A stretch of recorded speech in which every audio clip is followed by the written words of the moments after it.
हाँ बच्चों, देखिए हमारे 7 क्वेश्चन आ रहे हैं। इसमें से पहला क्वेश्चन देखिए, 3 क्वेश्चन हमारे लिए मैंने अभी बताया है प्रत्यय से संबंधित। 3 क्वेश्चन आते हैं प्रत्यय से संबंधित। 2 क्वेश्चन 2 नंबर का हमारे लिए टॉपिक दिया हुआ है धातु रूप शब्द रूप। ये दोनों क्वेश्चन हमारे लिए किस में से आए हैं? 2 नंबर के शब्द रूप में से। और 2 ही नंबर का हमारे लिए धातु रूप दिया हुआ है। लास्ट वाले 2 क्वेश्चन हमारे लिए किस में से आएंगे? धातु रूप में से। पहले 3 क्वेश्चन हम करके देखते हैं। देखिए यहाँ पे सर्वत्र पूज्यते ज्ञान प्लस मतु। अब हमेशा ध्यान रखना कि जो प्रत्यय दिया हुआ है उसके साथ जो आ रही है वह धातु है या कोई शब्द है। यदि धातु के साथ जुड़ रहा है तो वह कृत प्रत्यय हो गया। धातु के साथ यदि जुड़ रहा है तो धातु प्लस कोई भी प्रत्यय है तो वह कौन सा हो जाएगा? कृत प्रत्यय। मान लीजिए जैसे यहां पे ज्ञान क्या है? शब्द है। और यदि शब्द के साथ कोई भी प्रत्यय जुड़ रहा है, शब्द प्लस कोई भी प्रत्यय दिया हुआ है, वह कहलाते हैं तद्धित प्रत्यय।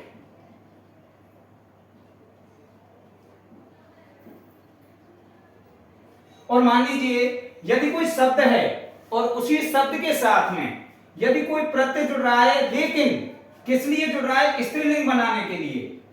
क्या बनाने के लिए? किसी शब्द विशेष में यदि कोई प्रत्यय जुड़ रहा है और वह किस लिंग में बनाने के लिए, कोई स्त्री प्रत्यय जुड़ रहा है स्त्रीलिंग बनाने के लिए किसी शब्द को, तो वह प्रत्यय कहलाते हैं स्त्री प्रत्यय। इस प्रकार से प्रत्यय हमारे कितने प्रकार के होते हैं? 3 प्रकार के। धातु के साथ जुड़ने वाले कृत प्रत्यय, शब्द के साथ जुड़ने वाले तद्धित प्रत्यय, और किसी पुल्लिंगवाची शब्द को स्त्रीलिंग में बदलने के लिए जो प्रत्यय जोड़े जाते हैं वह स्त्री प्रत्यय कहलाते हैं। जैसा कि हम यहाँ पे पढ़ेंगे, देखिए शब्द दिया हुआ है चटक, प्रत्यय दे दिया टाप। चटक शब्द का मतलब होता है चिड़ा। अब इसको चिड़िया बनाने के लिए, स्त्रीलिंगवाची बनाने के लिए कौन सा प्रत्यय जोड़ा गया? टाप। तो यह कौन सा प्रत्यय हो गया? स्त्री प्रत्यय हो गया। चूंकि हम जानते हैं टाप प्रत्यय के टैका और पैका क्या हो जाता है? लोप हो जाता है। शेष क्या बचा? केवल आ बचा। जब हम चटक शब्द में आ को जोड़ते हैं तो बेटा क्या शब्द बनता है? चटका। क्या बनता है? चटका। सही आंसर हमारा क्या हो जाएगा? चटका। उसी प्रकार से यदि टाप प्रत्यय को हम बाल शब्द में जोड़ें, बाल, बाला, बालक शब्द में जोड़ें, बालिका, मूषक शब्द में जोड़ें, मूषिका। कई ऐसे शब्द होते हैं जिनमें इटागम हो जाता है। जैसे बालक शब्द में इटागम हो गया बालिका टाप प्रत्यय के जुड़ने पर। उसी प्रकार से मूषक शब्द में इटागम हो गया, टाप प्रत्यय तो जुड़ेगा लेकिन साथ में इटागम हो जाता है तो मूषिका शब्द बनता है। अब यहां से हमारा उत्तर क्या हो गया? चटका। इसको आपको पूर्ण लिखना है। जैसे ही आप लिखोगे इसको तो पूरा आंसर लिखना है, रिक्त स्थान में उस बनने वाले शब्द को लिखना है और साथ के साथ उसको, और जो आप आंसर लिख रहे हो उसे क्या कर दोगे? अंडरलाइन कर दोगे। यहाँ डैश डैश डैश को मिटा देना, पहले में डैश डैश डैश नहीं लिखना है, सीधा आंसर लिखना है। जैसे सर्वत्र पूज्यते, ज्ञान के साथ प्रत्यय कौन सा है? मतु। मतु प्रत्यय के ऊ का और पे का क्या हो जाता है? लोप। शेष क्या बचा? मत। दूसरा शब्द बचता है वत। मत और वत दोनों जोड़े जाते हैं नपुंसकलिंग बनाने के लिए। मत को कब जोड़ा जाता है? जब कोई व्यंजन वर्ण हो, ए आ के अलावा कोई भी स्वर से प्रारंभ होने वाला शब्द है तो मत जोड़ा जाएगा। और वत को कब जोड़ा जाता है? जब ए आ स्वर से अंत होने वाला कोई शब्द होता है। जैसे ज्ञान शब्द है, इसमें न, इसमें कौन सा स्वर दिखाई दे रहा है? ए। तो ए और आ स्वर यदि आ रहे हैं बाद में किसी भी शब्द के तो हमेशा वत, वान और वती, ये तीनों लिंगों में जुड़ने वाले शब्द हैं जिनको तीनों लिंगों में जोड़ा जाता है। ये तो हो गया अपना नपुंसक लिंग, ये हो गया पुल्लिंग और ये हो गया स्त्रीलिंग। यहां पे जब हम देखते हैं सर्वत्र पूज्यते, सभी जगह पूजे जाते हैं, शब्द ज्ञान है, पुल्लिंगवाची शब्द है, तो ज्ञान के साथ में वान को जोड़ देंगे तो क्या शब्द बन जाएगा? ज्ञानवान। और हमेशा ध्यान रखना क्योंकि यहाँ पे मत में हलंत है, वत में भी हलंत आएगा, वान में भी हलंत आएगा, तो क्या बन जाएगा? ज्ञामान, इसको आपको क्या कर देना है, वहां पे अंडरलाइन कर देना है आंसर देते समय। नेक्स्ट शब्द है देखिए गम के साथ सत्री प्रत्यय, क्योंकि सत्री प्रत्यय के भी तीनों लिंगों में रूप चलते हैं। तीनों लिंगों में देखिए सत्री प्रत्यय के सा का और री का लोप हो गया, शेष बचा अत। जो शेष बचता है वह नपुंसक लिंग का बचा है, अत, अन, अंति, ये तीनों लिंगों में जुड़ने वाले हमारे इस प्रत्यय के शब्द हैं। अब प्रत्यय में अत जुड़ेगा तो नपुंसक लिंगवाची, अन जुड़ेगा पुल्लिंगवाची और अंति जुड़ेगा स्त्रीलिंगवाची शब्द बन जाता है। अब यहाँ पे धातु है हमारी गम, क्योंकि सत्री प्रत्यय परस्मैपदी धातुओं में जुड़ता है तो गम के रूप ना चल करके गौण धातु के रूप गच्छ के साथ जुड़ेंगे। तो गच्छ में चूंकि यहाँ पे ईश्वरम भजती, ग्रामम ईश्वरम भजती, गांव ईश्वर को भजता है, गांव ईश्वर को भजता है, पुल्लिंगवाची शब्द है, ईश्वर का भजन कर रहा है। किसका भजन कर रहा है, ईश्वर का, और ईश्वर शब्द है पुल्लिंगवाची, तो इसमें पुल्लिंगवाची के लिए हमें क्या जोड़ना पड़ेगा, अन। तो गच्छ धातु के साथ में क्या, गौण धातु क्या है गच्छ, उसके साथ में हाँ मतलब गांव जाता हुआ ईश्वर को भजता है, तो यहाँ पे गच्छ प्लस अन क्या शब्द बन जाएगा, गच्छन, क्योंकि भूतकाल एक शब्द है ये हमारा, भूतकाल को प्रदर्शित करने वाला है, तो क्या हो जाएगा, गांव जाता हुआ, हुआ, हुए, ऐसे शब्द के लिए सत्री प्रत्यय आता है, तो गांव जाता हुआ ईश्वर को भजता है। नेक्स्ट वाले में देखिए बालक में प्रश्नम प्रक्षति, पितृ शब्द, यहाँ पूरी डिटेल दी हुई होंगी आपको। पितृ शब्द का षष्ठी विभक्ति एक वचन बनाना है। इसमें मैंने आपको पहले बताया जब भी विकारांत कोई भी आ जाए एक वचन से लेके मतलब प्रथमा विभक्ति से लेके एक वचन में जब भी हम विकारांत के रूप बनाएंगे तो एक वचन में प्रथमा से लेके सप्तमी तक क्या जोड़ना है हमें, ता, तरम, त्रा, त्रे, तुहु, तुहु, तरी, ये त्रि शब्द के स्थान पे जोड़ना है। यहां से त्रि शब्द को आप हटा दीजिए, त्रि शब्द हटा दिया, चाहे वह पितृ हो मातृ हो, इनमें जो त्रि शब्द है इसको हटा देंगे, इसके स्थान पर ता, तरम, त्रा, त्रे, तुहु, तुहु, तरी को जोड़ दिया जाता है, तो एक वचन के रूप हमारे पितृ के बनके तैयार हो जाते हैं। यहाँ पर देखिए पितृ शब्द षष्ठी विभक्ति, अब षष्ठी विभक्ति प्रथमा, द्वितीय, तृतीय, चतुर्थी, पंचमी, षष्ठी, षष्ठी में क्या आ रहा है, तुहु, इसमें हमें क्या जोड़ना है, पी को जोड़ना है बस केवल, क्योंकि त्रि के स्थान पे तुहु बना है, तो शब्द क्या बन जाता है, पितुहु, तो रिक्त स्थान में आपको क्या करना है, पितुहु, ये अपना राइट आंसर हो जाएगा। जो आंसर आपने लिखा है उसको अंडरलाइन कर दोगे। अयम यह पितुहु विद्यालयम अस्ति, सॉरी गलत में भर गया है, ये वाला देखिए बालक है पितुहु, ये आपको अंडरलाइन करना है, बालक है बालक, पितुहु प्रश्न प्रक्षति, पिता से प्रश्न पूछता है। नेक्स्ट वाला देखिए वयम, अयम यह विद्यालय अस्ति, विद्यालय है, यह विद्यालय है, यहां हमारी डिटेल दी हुई है अस्मत् शब्द के षष्ठी विभक्ति एक वचन में, अस्मत् शब्द होता है अहम आवाम वयम वाला, अहम आवाम वयम, इसके रूप हमें षष्ठी विभक्ति में एक वचन में बताना है, अहम आवाम वयम, माम आवाम अस्मान, मया आवाभ्यम अस्माभि, मय्यम आवाभ्यम अस्मभ्यम, मत आवाभ्यम अस्मत्, मम आव्यो अस्माकम, यहां पर हमें एक वचन बताना है, तो क्या शब्द आ जाएगा हमारा, मम, इसको अंडरलाइन कर देंगे, अयम मम विद्यालय अस्ति, यह मेरा विद्यालय है।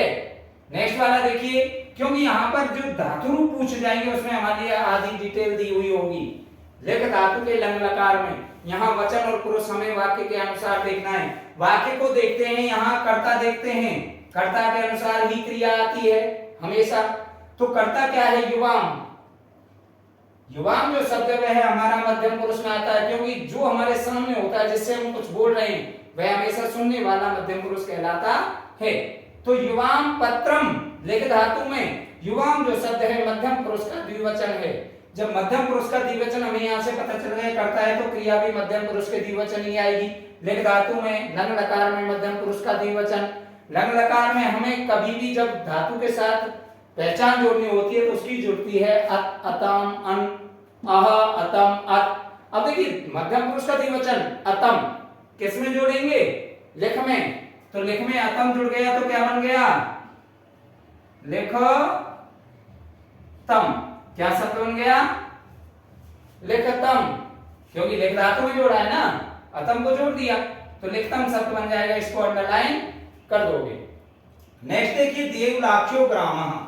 आधी डिटेल हमारे लिए दी हुई है कि लट लकार में अस धातु का रूप बनाना, लेकिन ना तो हमें पुरुष का पता है ना ही वचन का पता है। यहाँ पर क्या शब्द दिखाई दे रहा है, ग्राम। कभी भी गांव का नाम या गांव नाम दिया हुआ हो, गांव शब्द आ रहा है, विसर्ग आ रहे हैं, पुल्लिंगवाची है, एक वचन है, क्योंकि गांव शब्द एक वचन को घोषित करता है, तो एक वचन है प्रथम पुरुष का, प्रथम पुरुष का एक वचन, प्रथम पुरुष से एक वचन आ गया। धातु लट लकार में प्रथम पुरुष का एक वचन क्या शब्द बनेगा, अस्ति स्तः सन्ति। तो पहला शब्द हमारा प्रथम पुरुष एक वचन में बनता है अस्ति, तो आंसर हमारा क्या आ जाएगा, अस्ति। ये हमारा राइट आंसर है। उसके साथ में अब देखिए यहां से ये डिटेल देख करके हमें कर्ता को देखना है, वहां पे कर्ता कौन है और कर्ता के अनुसार ही क्रिया लगानी है। इस वाले में विशेषता ध्यान रखना है हमें। नेक्स्ट वाला जो क्वेश्चन आएगा, क्वेश्चन क्रमांक 3, ये हमारी अपठित गद्यांश आएगा, जो हमारे 8 नंबर का। ये मैं पहले भी सिलेबस के अकॉर्डिंग आपको बता चुका हूं, जिसमें हमारे लिए एक पदेन उत्तर, पूर्ण पदेन उत्तर, शीर्षक प्रधानम और उसके साथ में भाषिक कार्यम वाले क्वेश्चन 4 दिखाई देते हैं। 8 नंबर का क्वेश्चन है। उसके साथ में जो नेक्स्ट क्वेश्चन हमारे लिए दिखाई देगा, इसमें हमारे विशेषतः भाषिक कार्यम का ध्यान रखना है कि भाषिक कार्य में हमसे ग्रामर से संबंधित क्वेश्चन पूछे जाते हैं। बाकी तो आप आंसर दोगे किसमें से, अपठित गद्यांश के आधार से, शीर्षक भी उसमें से देखोगे किस आधार पर दिया हुआ है, या मान लीजिए संस्कृत भाषा पर कोई दिया हुआ है अपठित गद्यांश, तो उसमें से शीर्षक तो हमारा संस्कृत भाषा या महत्वपूर्ण हो जाएगा, या संस्कृत भाषा के अन्य कोई काव्य या ग्रंथों के बारे में दिया हुआ है तो उसमें से उसी प्रकार से उसका हमें शीर्षक देखना है, शीर्षक हो जाएगा 1 नंबर का। उसके साथ में हमें प्रश्नोत्तर, सीधा आंसर कहां से मिल जाएगा, अपठित गद्यांश में से मिल जाएगा। लेकिन भाषिक कार्य में हमारी विशेषता है कर्तृपद, क्रियापद, इनका ध्यान रखना है। यदि क्रिया दी हुई है तो क्रिया के अनुसार हमें क्या देखना है, उसका कर्ता देखना है कि क्रिया को करने वाला कौन है, वही उसका क्या होता है, कर्तृपद होता है। कर्तृपद का मतलब क्या होता है, कर्ता। कर्तृपद का मतलब क्या होता है, कर्ता। और क्रिया, जो क्रिया कर रहा है उस क्रिया को पूछ लिया जाएगा कर्ता दे करके, या क्रिया दे करके कर्ता के बारे में पूछ लिया जाता है। या फिर दूसरा हमारी ग्रामर में विशेषण विशेष्य, विशेषण विशेष्य, ये हमेशा जोड़े में आता है बेटा। ये हमेशा कैसे आता है, विशेषण विशेष्य जोड़े में आता है कि पूर्व पद विशेषण होता है और उत्तर पद विशेष्य होता है। किसी शब्द की विशेषता बताने वाला शब्द विशेषण, और जिस शब्द की विशेषता बताई जाती है वह विशेष्य। कृष्ण सर्प, अरे सर्प की विशेषता क्या बताई गई है कि वह काला है, तो कृष्ण है तो क्या हो गया विशेषण, और विशेष्य क्या हो गया सर्प। इस प्रकार से आपको विशेषण विशेष्य आएगा।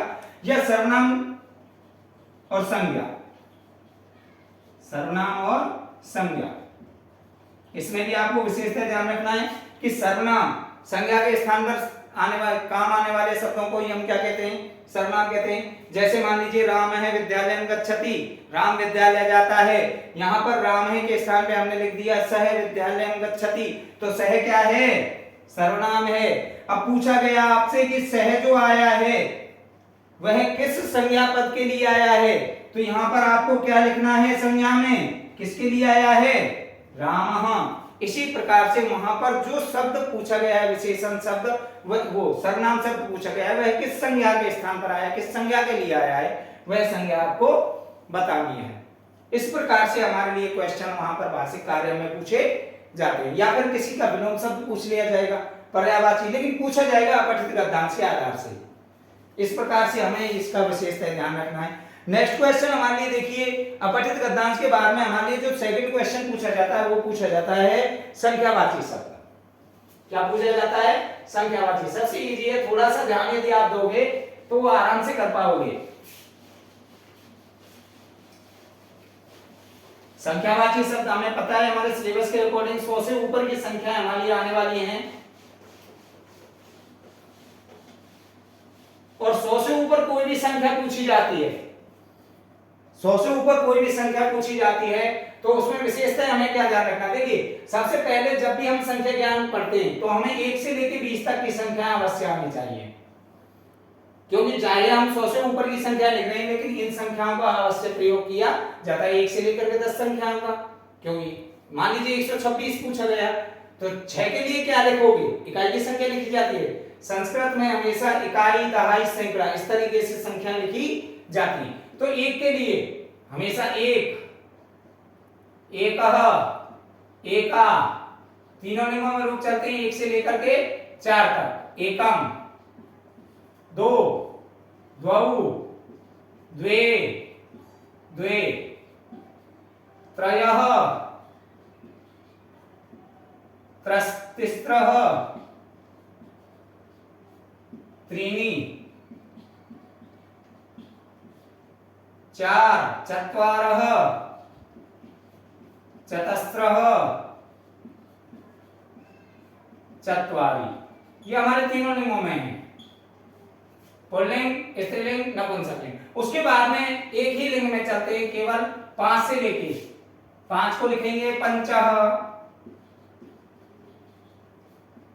6 को लिखेंगे षटः या षट, 7 को लिखेंगे सप्त, 8 को लिखेंगे अष्ट या अष्ट, 9 को लिखा जाता है नव और 10 को लिखा जाता है 10। चूंकि मैंने बताया 20 तक की संख्याएं एकादश,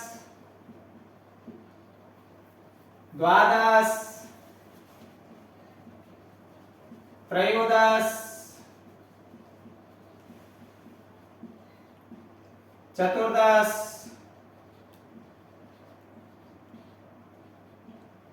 पंचदश, षोडश, सप्तदश,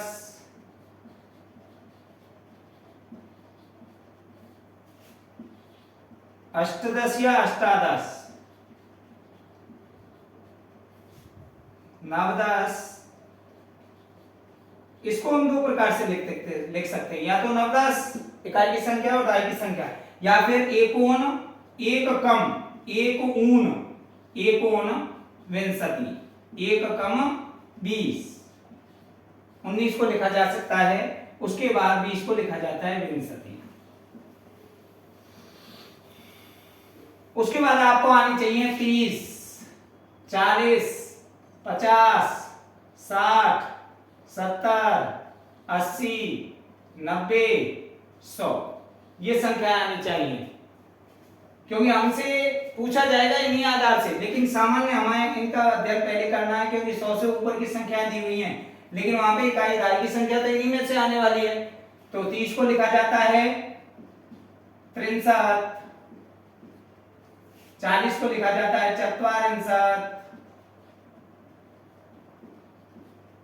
50 को लिखा जाता है 65, 60 को लिखा जाता है 60, 70 को लिखा जाता है 70, 80 को लिखा जाता है 80, 90 को लिखा जाता है 90 और 100 को लिखा जाता है 100। ये सामान्य हमारी संख्या है। अब देखिए 100 से अलग आगे की संख्या हमें लिखने के लिए आएंगी। मान लीजिए यहां तक हमने अध्ययन कर लिया है अच्छी प्रकार से, तो इससे ऊपर की संख्या हम आराम से लिख सकते हैं। किस प्रकार से? जैसे मान लीजिए हमने आ गया है 126। मैंने पहले ही बताया है कि इकाई की संख्या को पहले लिखा जाता है, फिर दहाई, उसके बाद में सैकड़ा। इधर से संख्याओं को लिखा जाता है। तो इकाई की संख्या हमारी क्या है? 6। 6 को क्या लिखा जाता है? 60। तो यहां पर हम 6 को लिखेंगे पहले। क्या हो गया? 60। अगली संख्या जब 6 हटा दिया है तो अगली संख्या दहाई की हमेशा दहाई के स्थान पर क्या लिखी जाती है? दहाई ही गिनी जाएगी। तो 20 संख्या दहाई की हो गई, 20 को क्या लिखा जाता है? विंशति। क्या हो गया? विंशति, 60, विंशति। अगला देखिए जब 26 इकाई दाई की संख्या हमने ली है षटविंशति, उसके साथ में 100 अधिक है 126, 26 अधिक है 100 से, तो यहां पर अधिक शब्द का प्रयोग किया जाता है। इकाई और दहाई के बाद में यदि सैकड़े की संख्या है उसके मध्य में अधिक का प्रयोग किया जाएगा। कितना अधिक है 100, तो इसको या तो आप एक शतम कर दीजिए या शतम लिख दीजिए, बस केवल या तो आप एक शतम कर सकते हो या शतम लिख सकते हो। तो क्या हो जाएगा, देखिए अब यहां तो हमने सामान्य लिखा है लेकिन हमें एक साथ लिखना है इसको, तो ये हो जाएगा षट विंशत्य, यण संधि का नियम लागू हो जाएगा। ई के बाद यदि असमान स्वर आता है तो ई को या में बदल दिया जाता है, तो ता आधा बचा, ई के स्थान पर या आ गया, या में अ स्वर को जोड़ दिया है, षट विंशत्य। उसके बाद धिक शतम, या तो आप इस तरीके से लिख सकते हो या एक शतम, कोई भी संख्या हो आपके लिए। जब अधिक का प्रयोग किया जाता है, सैकड़ा तक की जो भी संख्याएं उनमें एक बार अधिक का प्रयोग किया जाएगा। अब देखिए ये तो हमारी सैकड़ा 100 से लेकर के 1000 तक की संख्याएं आ जाती हैं, चाहे वह 576 हो या 576 ही मान लीजिए। इकाई की संख्या क्या है 6, दाई की संख्या 70, सैकड़े की संख्या 500, 500 ही बोलते हैं, 570 6, 570 और 6, तो इकाई की संख्या 6 है, 6 को हमने ले लिया 60, 70 को क्या लिखा जाता है 70 सप्तति, तो यहां से क्या हो गया सप्तति, क्योंकि अधिक है कितने से 500 से, तो अधिक का प्रयोग कर देंगे। और 500, 5 को क्या लिखा जाता है पंच, और 100 को क्या लिखा जाता है शतम। अब इसको एक साथ लिखेंगे तो क्या हो जाएगा, ई के स्थान पर यह आदेश हो जाएगा, षट सप्तत्य धिक पंचशतम। इसको पंचशतम को अलग लिख सकते हो आप इस प्रकार से। अब कितनी भी संख्या आ जाए 100 से लेकर के 1000 के बीच में, उनमें एक बार हमें किसका प्रयोग करना है अधिक का प्रयोग। इकाई और दहाई की संख्या के बाद में अधिक का प्रयोग करोगे, उसके बाद में जो सैकड़ा की संख्या है उसे एक साथ लिख दिया जाता है। अब मान लीजिए 1000 से ऊपर की संख्याएं आ जाएं, 1000 को हम क्या लिखते हैं सहस्त्रम, सहस्त्रम लिखते हैं। अब सहस्त्रम से भी ऊपर की संख्याएं आ जाएं, मान लीजिए आपके लिए आ जाए 1055, 1055, इकाई की संख्या 5, दहाई की संख्या 50, सैकड़ा की संख्या नहीं दी हुई है, 1000 की संख्या के लिए 1000 दिया हुआ है, तो बेटा सैकड़ा की संख्या नहीं दी हुई है तो अधिक का प्रयोग उसमें सैकड़े के बीच में नहीं होगा। कहां होगा 1000 से पहले होगा। कैसे होगा, 5 को क्या लिखा जाता है पंच, 50 को क्या लिखा जाता है 50, उसके बाद में देखते हैं सैकड़े की संख्या नहीं है तो सैकड़े की संख्या को नहीं लिखेंगे, 0 दिया हुआ है, आगे 1000 की संख्या है तो अधिक का प्रयोग करेंगे। तो जब देखिए पहले दूसरे तीसरे चौथे वर्ण के बाद में यदि कोई भी कभी भी स्वर आता है तो जसत्व संधि का नियम लागू हो जाएगा और तय के स्थान पर दय कर दिया जाता है। दय में ए मिल गया, द धिक, समझ में आ रहा है, क्योंकि जसत्व संधि का नियम लागू हो गया, तय को दा में बदल दिया तीसरे वर्ण में क्योंकि स्वर आ रहा है बाद में।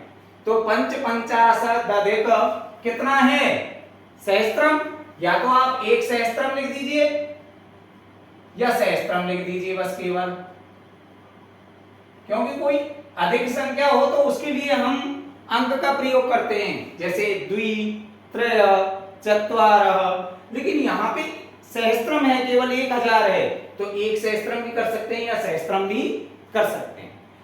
कोई भी संख्या आ जाए और आपके लिए जो संख्या आएगी वो केवल 10,000 से पहले पहले की संख्याएं आएंगी। 10,000 को वैसे अयुतम लिखा जाता है, 10,000 को हम क्या लिखते हैं, अयुतम लिखते हैं, लेकिन इससे पूर्व की संख्याएं आएंगी आपके लिए, इससे नीचे की संख्या नहीं आएंगी। मतलब कि हमें ध्यान रखना है केवल 1000 के लिए अधिक का प्रयोग 2 बार कैसे करते हैं वो समझ लो। जैसे मान लीजिए 9875 ये संख्या आ जाती है। अब यहाँ पे चारों संख्या दी हुई हैं, इकाई की संख्या 5, दहाई की संख्या 70, सप्तति। अधिक का प्रयोग करेंगे क्योंकि सैकड़े की संख्या दी हुई है, इकाई दहाई की संख्या के बाद अधिक का प्रयोग किया जाएगा। अधिक कितने से अधिक है, 800 से अधिक 75 है, तो इकाई की दहाई की संख्या हमने ले ली है, अधिक का प्रयोग किया 800, तो अष्ट, यहां पे शतम का स्थान पर केवल शत लिया जाता है, केवल शत, मैं को नहीं लिया जाता है क्योंकि उसके बाद में भी 1000 की संख्या है, तो शत के बाद में भी 1000 अधिक है 9000, इसलिए यहां भी हम अधिक का प्रयोग करेंगे।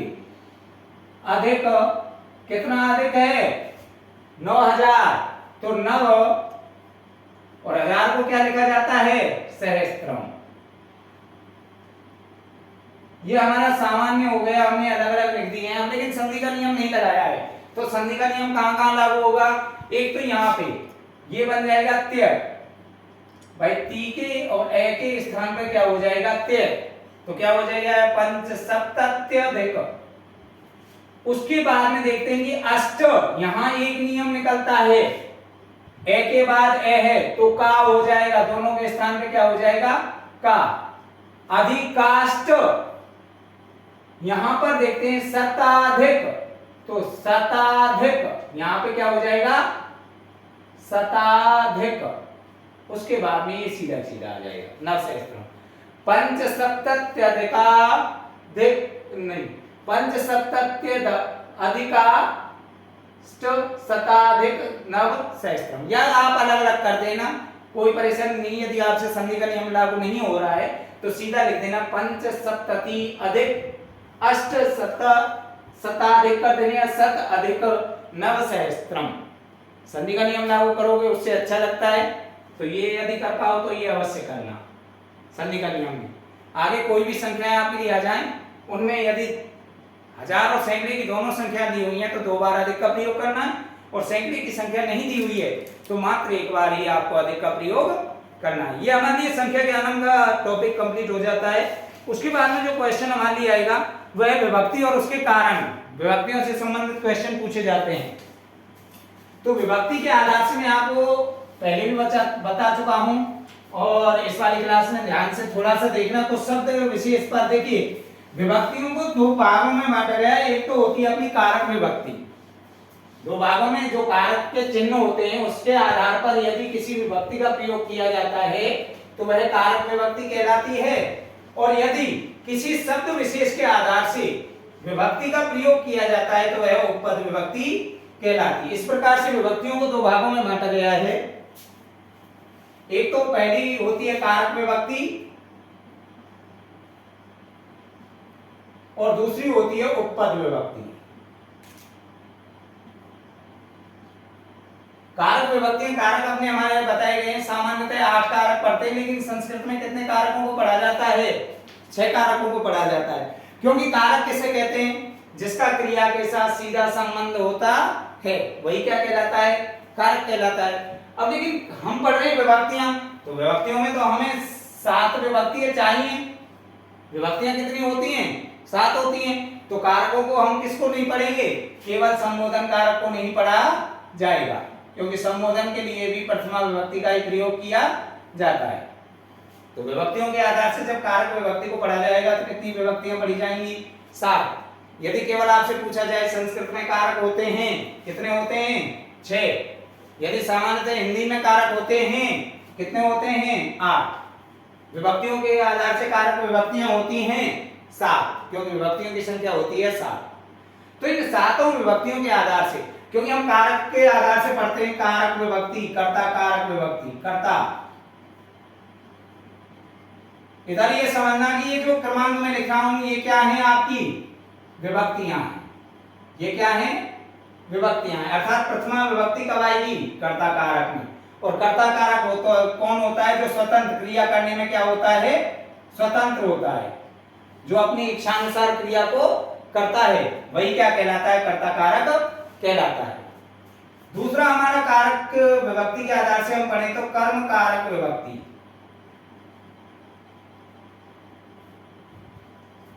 कर्ता जिसको अत्यधिक चाहता है वही उसका क्या कहलाता है, कर्म कहलाता है। कर्ता जिसको अत्यधिक चाहता है वही उसका कर्म कहलाता है। और कर्म में कौन सी विभक्ति का प्रयोग किया जाता है, द्वितीय विभक्ति का प्रयोग किया जाता है। जैसे मान लीजिए मोहने पुस्तकम पठती, मोहने पुस्तकम पठती,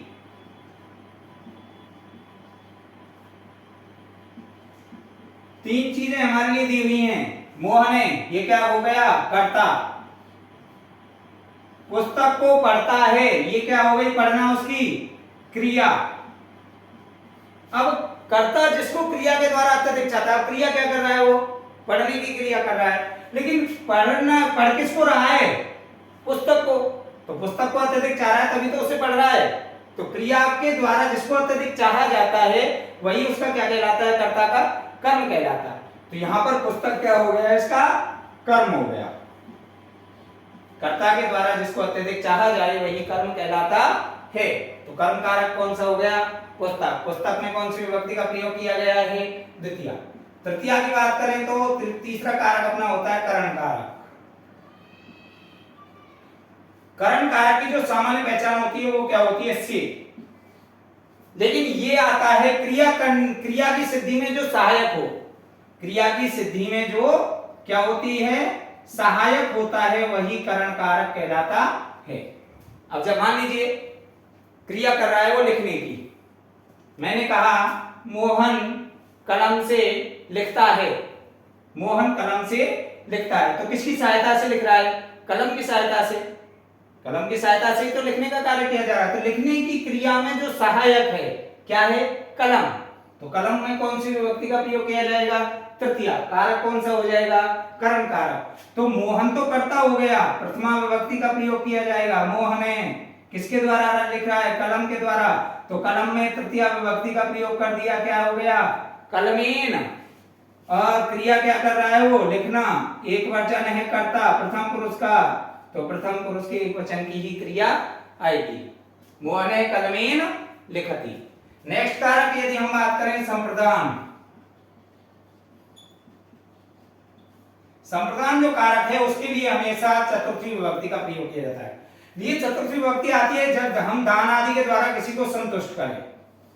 जिसके लिए दान आदि दिया जाता है क्योंकि इसकी पहचान ही के लिए होती है, संप्रदान कारक की पहचान के लिए होती है। जिसके लिए दान आदि देकर के हम उसे संतुष्ट करें तो वही संप्रदान कारक कहलाता है और उसमें चतुर्थी विभक्ति का प्रयोग किया जाता है। जैसे मान लीजिए राजा भिक्षुक को दान देता है, तो दान आदि देकर के किससे संतुष्ट किया जा रहा है, भिक्षुक को। किसके द्वारा, राजा के द्वारा। तो राजा तो करता है, उसमें तो प्रथमा का प्रयोग किया जाएगा, नपः। किसके लिए दे रहा है, भिक्षुक के लिए। तो भिक्षुक कौन सा संप्रदान कारक और विभक्ति किसमें प्रयोग करेंगे, चतुर्थी। तो भिक्षुक में क्या हो जाएगा, इसका चतुर्थी विभक्ति में भिक्षुकाय। चतुर्थी विभक्ति हो जाएगी किसमें, भिक्षुक में, क्योंकि भिक्षुक के लिए दान आदि दिया जा रहा है। भिक्षुकाय क्या दे रहा है, धनम। कर्ता एक है तो क्रिया भी एक ही आएगी, ददाती। नृपय भिक्षुकाय धनम ददाती, राजा भिक्षुक के लिए धन देता है। नेक्स्ट यदि हम बात करें अपादान। अपादान जो कारक होता है उसमें हमेशा पंचमी विभक्ति आती है। अब पंचमी विभक्ति अपादान कारक के लिए आ रही है, लेकिन इसकी पहचान होती है से। इसकी भी पहचान क्या होती है, से। लेकिन ये जो से पहचान है वह अलग होने के अर्थ में होती है। जब किसी स्थायी वस्तु से कोई अन्य वस्तु अलग हो, जब जो स्थायी वस्तु है उसमें पंचमी विभक्ति का प्रयोग किया जाता है, वही अपादान कारक कहलाती है होने के अर्थ में। तो यहां पर मान लीजिए मैंने वाक्य लिखा वृक्ष से पत्ता गिरता है या वृक्ष से पत्ते गिरते हैं। तो स्थायी वस्तु कौन है, वृक्ष। अलग क्या हो रहे हैं, पत्ते। जिससे अलग होते हैं वही अपादान कारक कहलाता है और उसमें हमेशा पंचमी विभक्ति का प्रयोग किया जाता है। जैसे मान लीजिए वृक्ष से पत्ते गिरते हैं, तो किससे गिरे हैं? वृक्ष से। तो वृक्ष में पंचमी करेंगे वृक्षात। पत्ते गिरते हैं तो पत्तों की संख्या अधिक है तो पत्राणि, और गिरते हैं के लिए पतंती। वृक्षात पत्राणि पतंती, वृक्ष से पत्ते गिरते हैं। उसी प्रकार से जैसे अलग हुआ जाता है, जैसे घर से मोहन जाता है, मोहन घर से जाता है तो घर से अलग हो रहा है। तो यहां पर कौन अलग हो रहा है? मोहन। ये तो कर्ता हो गया। किससे अलग हो रहा है? घर से। तो इसमें घर में कौन सी विभक्ति का प्रयोग करेंगे? पंचमी। ग्रहात, मोहने ग्रहात, जाता है गच्छति, क्योंकि कर्ता के अनुसार क्रिया आती है। जिससे अलग हुआ जाता है उसमें पंचमी का प्रयोग करते हैं। नेक्स्ट जो हमारा कारक है वो संबंध। संबंध कारक में हमेशा कौन सी विभक्ति का प्रयोग किया जाता है? षष्ठी। और संबंध कारक में चाहे वह पिता पुत्र का संबंध हो, गुरु शिष्य का संबंध हो, पिता पुत्री का संबंध हो, दो बहनों का संबंध हो, दो भाइयों का संबंध हो, हमेशा जब दो के बीच में संबंध को बताया जाए वहां पर संबंध कारक होता है और उसमें षष्ठी विभक्ति का प्रयोग किया जाता है। जैसे दशरथ का पुत्र राम, तो किसका पुत्र है? दशरथ का। तो यहाँ पे दशरथ में किस विभक्ति का प्रयोग करेंगे? षष्ठी। तो क्या हो जाएगा? दशरथस्य। राम का भाई लक्ष्मण, तो राम का भाई है, का के की ये पहचान होती है, तो राम में प्रयोग करेंगे षष्ठी। तो क्या हो जाएगा? रामस्य। रामस्य भ्रातः लक्ष्मणः अस्ति, दशरथस्य पुत्रः रामः अस्ति। इस प्रकार से इनका प्रयोग किया जाता है। षष्ठी विभक्ति हमेशा संबंध कारक को प्रदर्शित करने के लिए आती है। सप्तमी जो सातवां हमारा कारक होता है वो होता है अधिकरण। क्योंकि कारक विभक्ति की बात कर रहे हैं तो अधिकरण कारक में इसकी सामान्य पहचान होती है मैं और पर।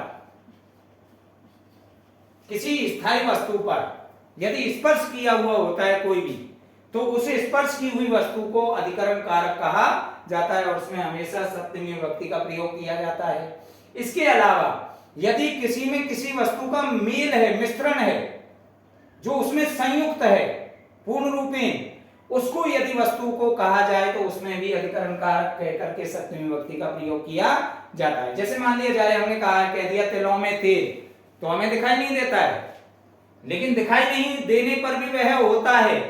तो किन में तेल है? तिलों में। तो तिल में कौन सी विभक्ति का प्रयोग किया जाएगा? सप्तमी। कौन सा कारक हो जाएगा? अधिकरण। तो इसमें तिलों के लिए कौन सा शब्द आ जाएगा? तिलेषु तेलम अस्ति।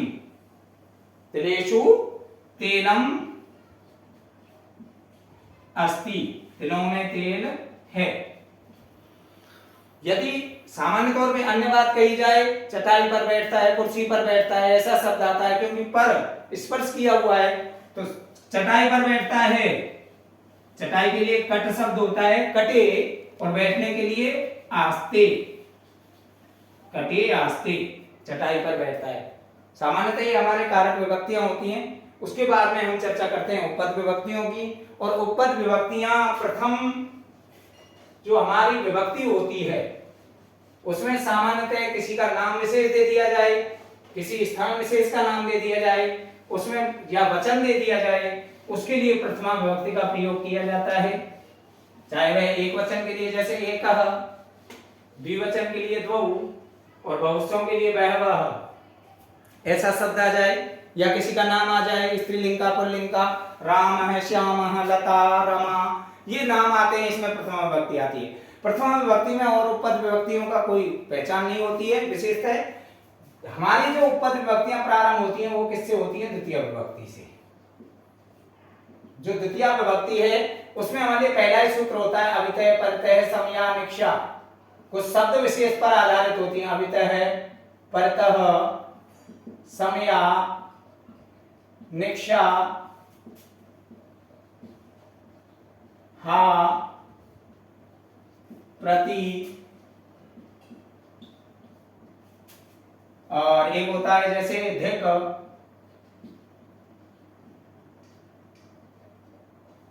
अध्यधि। अध्यधि का अर्थ होता है नीचे नीचे बीच में, और अधो अधः,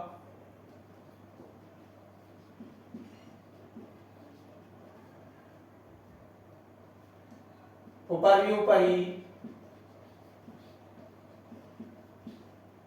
ऐसे कुछ सामान्य शब्द होते हैं जो शब्दों पर आधारित होती है, यह हमारी द्वितीय विभक्ति होती है। अब चाहे अव्यय, अव्यय का अर्थ क्या होता है? दोनों ओर।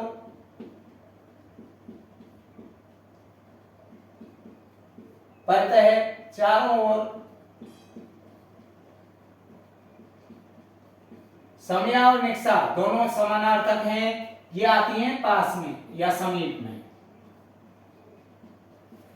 हाँ, किसी को धिक्कारात्मक रूप में कहा जाता है, किसी चौंक करके हम कहते हैं हा अरे, और ये हा और अरे दोनों समानार्थक होते हैं। हा दुर्जनम, अरे दुर्जन, अरे मूर्ख व्यक्ति। या प्रति का अर्थ होता है ओर, जैसे गांव की ओर, तो प्रति शब्द का प्रयोग किया जाता है। उसी के साथ धिक शब्द का प्रयोग किया जाता है, यह धिक्कार अर्थ में काम में ली जाती है। नेक्स्ट हमारे लिए अत्यधिक, बीच में,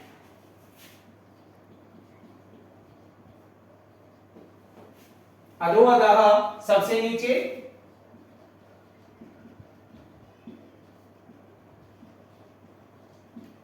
और ऊपर ऊपरी सबसे ऊपर।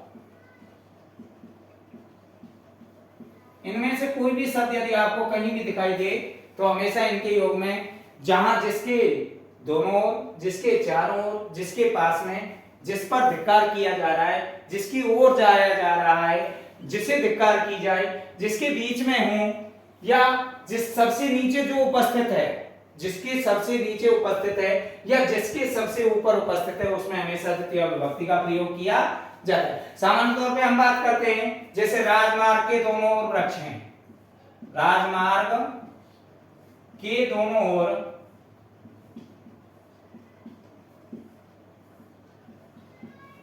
वृक्ष हैं, ये हमारा सामान्य वाक्य है। यदि किसके दोनों ओर वृक्ष हैं? राजमार्ग के। अभितः है, दोनों ओर के लिए किस शब्द का प्रयोग किया जाएगा? अभितः। हमेशा ध्यान रखना, जो शब्द विशेष दिया हुआ है, विभक्ति का प्रभाव उससे जस्ट पहले वाले शब्द पर पड़ता है। तो अभितः शब्द यहां आया है, तो उससे पहले कौन सा शब्द लिखा हुआ है? राजमार्ग। तो राजमार्ग में किस विभक्ति का प्रयोग करेंगे? द्वितीया। तो राजमार्ग को द्वितीया में बदला जाएगा, तो क्या आ जाएगा? राजमार्गम। अभितः क्या है? वृक्ष हैं, तो वृक्ष हैं बहुवचन हो जाएगा। वृक्षः हैं के लिए सन्ति। राजमार्गम अभितः वृक्षः सन्ति। गांव के चारों ओर जल है, या विद्यालय के चारों ओर वृक्ष है, जिसके चारों ओर कोई वस्तु है, उसमें हमेशा द्वितीय विभक्ति का प्रयोग किया जाता है। जैसे मान लीजिए गांव के चारों ओर जल है, किसके चारों ओर जल है? गांव के।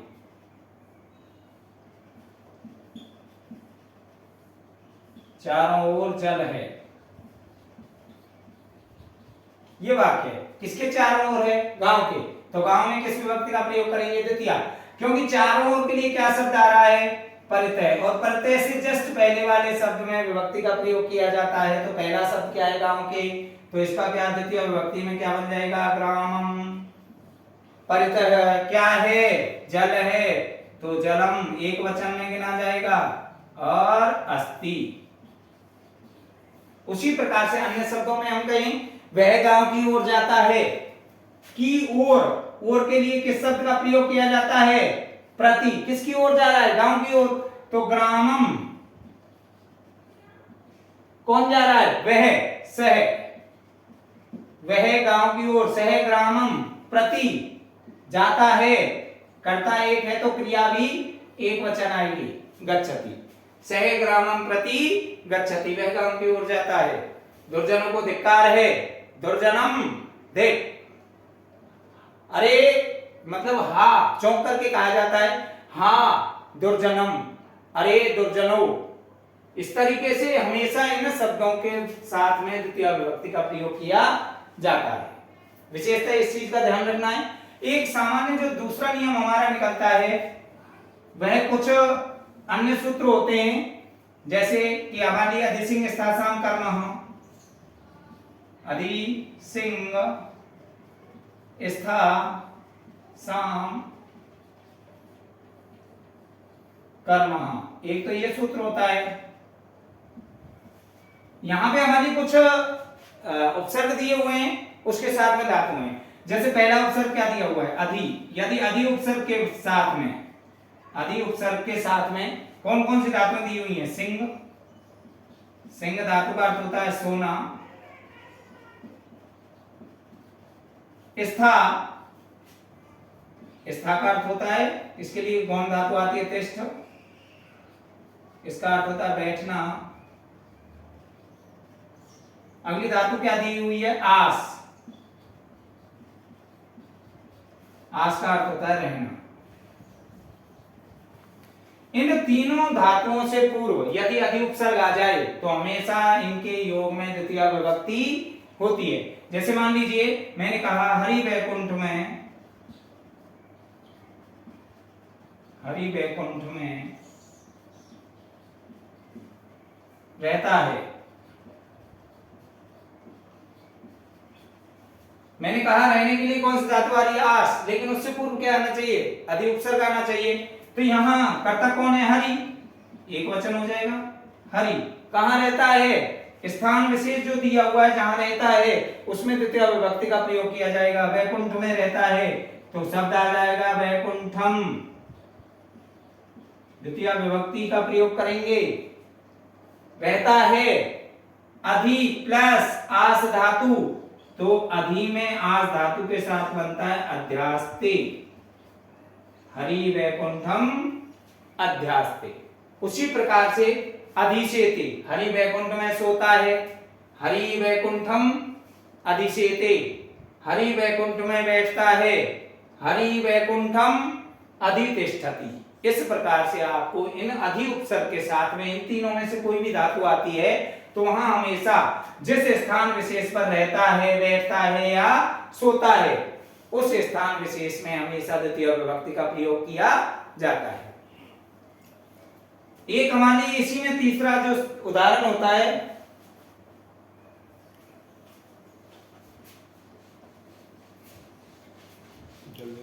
उपांग ध्वांग वसः। एक सूत्र होता है उपांग ध्वांग वसः, उपांग ध्यांग वसः, ये सूत्र होता है। इस सूत्र में क्या दिया हुआ है, कुछ उपसर्ग हैं उनके साथ वस धातु यदि आती है। कौन कौन से उपसर्ग के साथ, उप, दूसरा आता है अनु, तीसरा आता है आंग, और चौथा उपसर्ग है अधि। यदि इन सभी उपसर्गों के साथ में वस धातु आती है तो हमेशा इनके योग में द्वितीय विभक्ति होती है। यदि अनु वस धातु के साथ जुड़ेगा तो क्या शब्द बनेगा, अनुवशति, रहता है। अनु मतलब समीप में, पास में। ये उप के साथ आता है, उप के साथ। अनु का मतलब में रहता है, अधि में रहता है, अनु मतलब पीछे रहता है, अनुवस्ति मतलब पीछे रहता है। हिंदी अर्थ इसका ये हो जाएगा। अगला शब्द है उप, उपवशति, पास में या समीप में रहता है।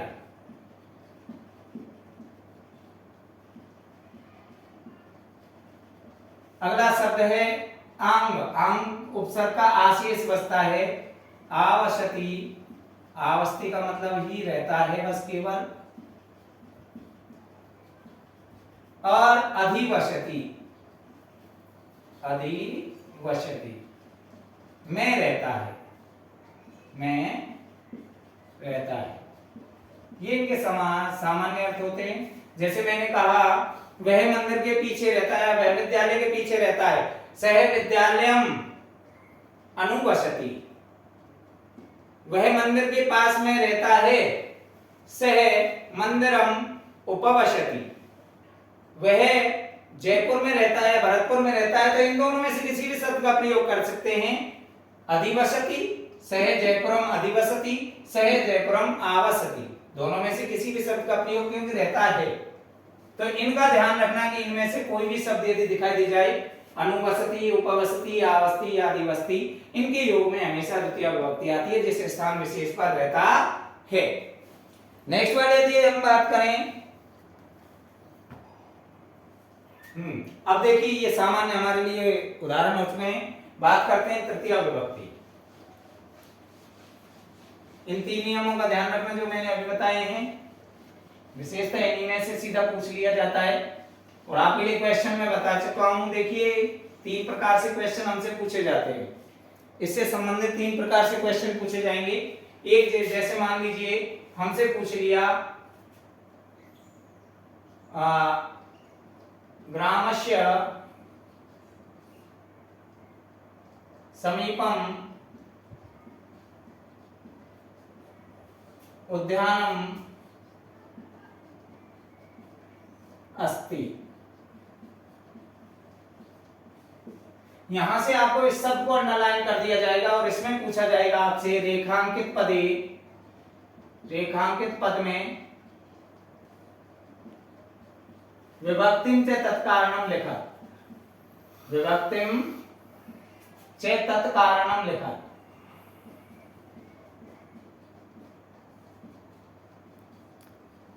इसको सीधा करना है हमें। हमेशा ध्यान रखना कि जो कारण होता है किसी भी विभक्ति का वह जस्ट बाद में होता है। जब भी कभी विभक्ति पूछी जाए अंडरलाइन करके और उसका कारण पूछा जाए तो विभक्ति का जस्ट कारण कहां होता है, बाद वाला शब्द होता है। तो समीपम के कारण यहां पे क्या दिखाई दे रहा है, ग्रामस्य, अस्य दिखाई दे रहा है, अर्थात कौन सी विभक्ति लिखी गई है, षष्ठी विभक्ति। तो यहां पर आप क्या करोगे, या तो इस प्रकार से कर देना षष्ठी विभक्ति समीपम शब्द योगे, समीपम शब्दस्य योगे, या तो इस तरीके से आंसर दे देंगे हम। या आपका आंसर देना है सीधा सीधा, क्वेश्चन क्रमांक डालना है और उस आंसर को लिख देना है। ग्रामस्य समीपम उद्यानम अस्ति, इसमें से आपको अंडरलाइन किया गया है ग्रामस्य को रेखांकित पद में विभक्ति और उसका कारण बताना है। तो विभक्ति तो ग्रामस्य में कौन सी है, षष्ठी विभक्ति, लेकिन किस कारण से, क्योंकि जस्ट बाद वाला शब्द ही उसका कारण होता है। समीपम शब्दस्य योगे, दोनों को अंडरलाइन कर देना, षष्ठी विभक्ति और समीपम शब्दस्य योगे। इस तरीके से आपका आंसर हो जाएगा। नेक्स्ट क्वेश्चन जो पूछा जाता है विभक्ति के आधार से, सेकंड क्वेश्चन आपसे पूछा जाता है कि आपको रिक्त स्थान दे दिया, रिक्त स्थान देकर के आपसे क्वेश्चन किया जाएगा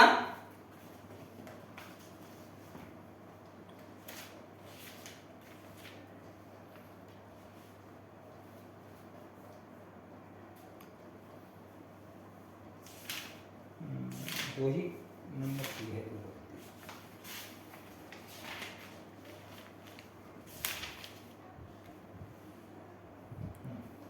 दो नंबर की है, इसमें ये नहीं क्वेश्चन पूछा जाएगा। नेक्स्ट शब्द आपसे पूछा जाता है, जो क्वेश्चन पूछा जाता है अशुद्धि संशोधन, विभक्ति के आधार से अशुद्धि संशोधन पूछा जाएगा। जैसे मान लीजिए हमने लिख दिया वृक्षाणाम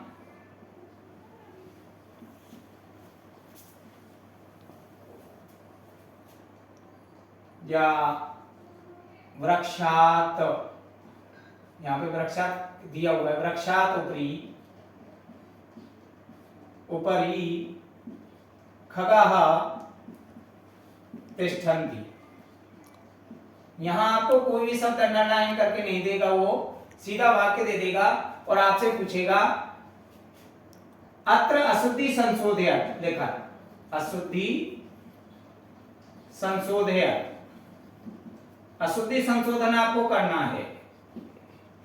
अब देखिए हमेशा हमें पता है कि शब्द क्या दिया हुआ है, ऊपरी, समीपम योगे षष्ठी, यह हमें पता चल गया कि समीपम शब्द के योग में हमेशा षष्ठी विभक्ति होती है।